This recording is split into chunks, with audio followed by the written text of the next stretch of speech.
कांग्रेस के प्रदेश अध्यक्ष हामिद कराजी हमारे साथ हैं। इनसे बातचीत करेंगे। आज डेली वेजेस का मुद्दा उठा, भारतीय जनता पार्टी ने वॉकआउट किया।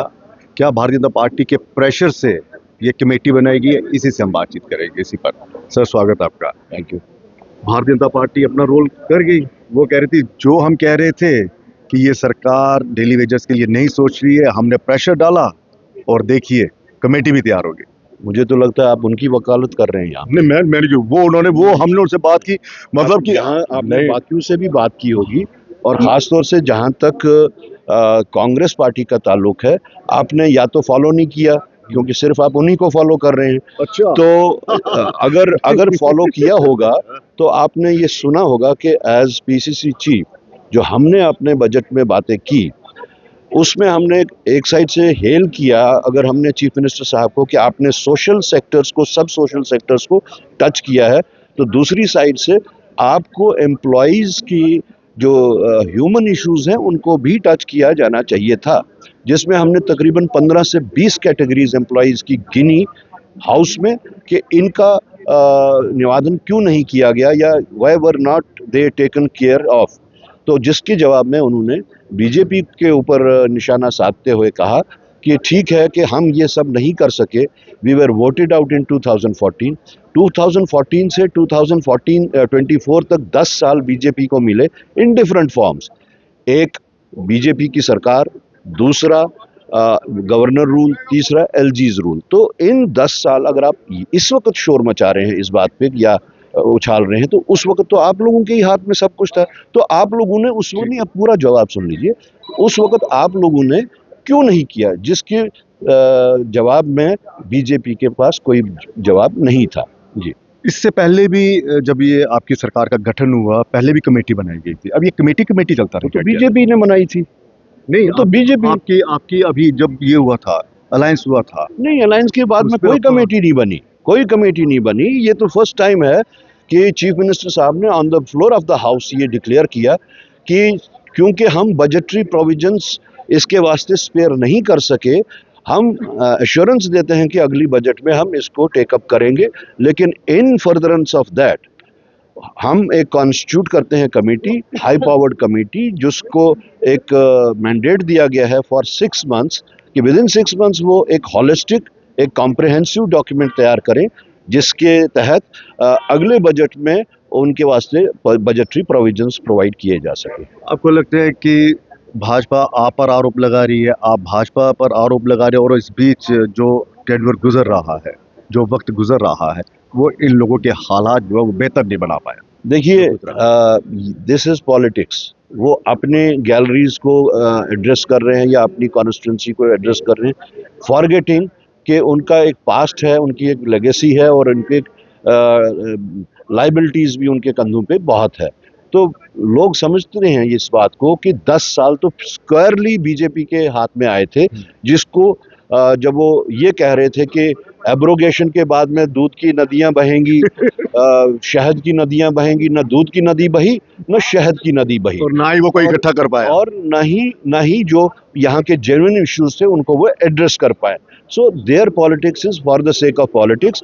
अभी जो अब फर्स्ट टाइम इतने 7 साल के गैप के बाद में एक डेमोक्रेटिक इंस्टीट्यूशन री एस्टेब्लिश हुआ है, और उस डेमोक्रेटिक इंस्टीट्यूशन को चलाने के लिए कितनी दिक्कतों का सामना करना पड़ रहा है, हम सबको इस चीज़ का रियलाइज़ करना होगा।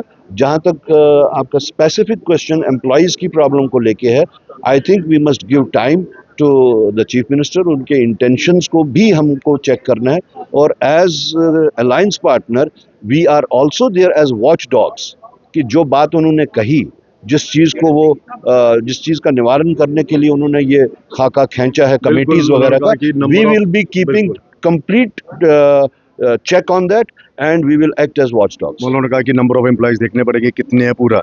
लेकिन सर, ये कमेटी तो आज से 10 साल पहले जब आपकी और एनसी की सरकार थी तब भी बनी थी, आपको पता ही नहीं है कितने एम्प्लॉयज। बिल्कुल उसी के जवाब में चीफ मिनिस्टर साहब ने कहा, कहाँ चलेगी, चीफ मिनिस्टर साहब ने जो जवाब दिया उस पे उन्होंने कहा कि we were at the verge of solving these problems.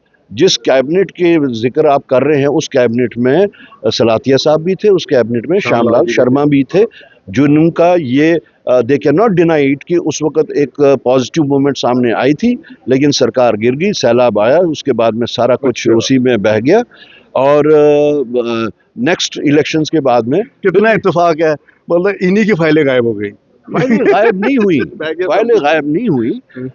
Either आपको मेरी लेवल की बात समझ नहीं आ रही है, शायद आपकी लेवल बहुत ऊंची है। नहीं, मेरी लेवल, मैं कह रहा हूँ, आप कह रहे सैलाब आया, सैलाब में कैसे सब कुछ गुम हो सकता है? ये तो this is an idiom, that is why I am saying कि मैं आपकी लेवल से बहुत छोटा जवाब दे रहा हूँ, आपकी लेवल पूछने की बहुत हाई है। नहीं, आपने सैलाब का नाम लिया तो वो ईडियम फ्रेजेस न चलेंगे। सैलाब जो है, सैलाब के से सारे काम रुक गए।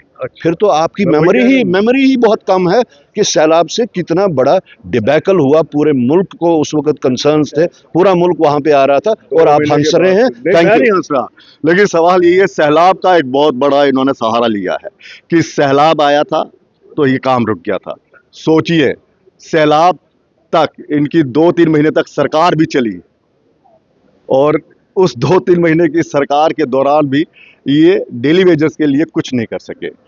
और जब सवाल करो तो फिर ये होता है।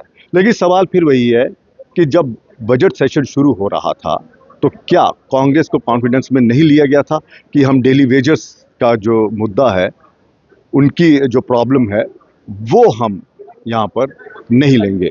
लेकिन भारतीय जनता पार्टी, महराज मलिक जो आज़ाद उम्मीदवार आम आदमी पार्टी के जो विधायक है, उन्होंने आज इस तरह से यहाँ पर शोरगुल किया और ये कमेटी बिठाई है।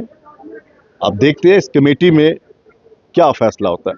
लेकिन है बड़ा दिलचस्प कि सैलाब के कारण ये रुक गया, सैलाब के कारण सरकार नहीं गिरी, सैलाब के कारण जो जो फंड्स मांगे इन्होंने वो नहीं रुके, लेकिन डेली वेजेस का मुद्दा रुक गया। अब कह रहे हैं कि मैंने फ्रेज यूज की है। फिलहाल ये इसी तरह से कहावतें, मुहावरे, जो भी फ्रेजेस है वो चलाते रहेंगे और लोगों को यूं बरगलाते रहेंगे। फिलहाल इजाजत दीजिए, नमस्कार।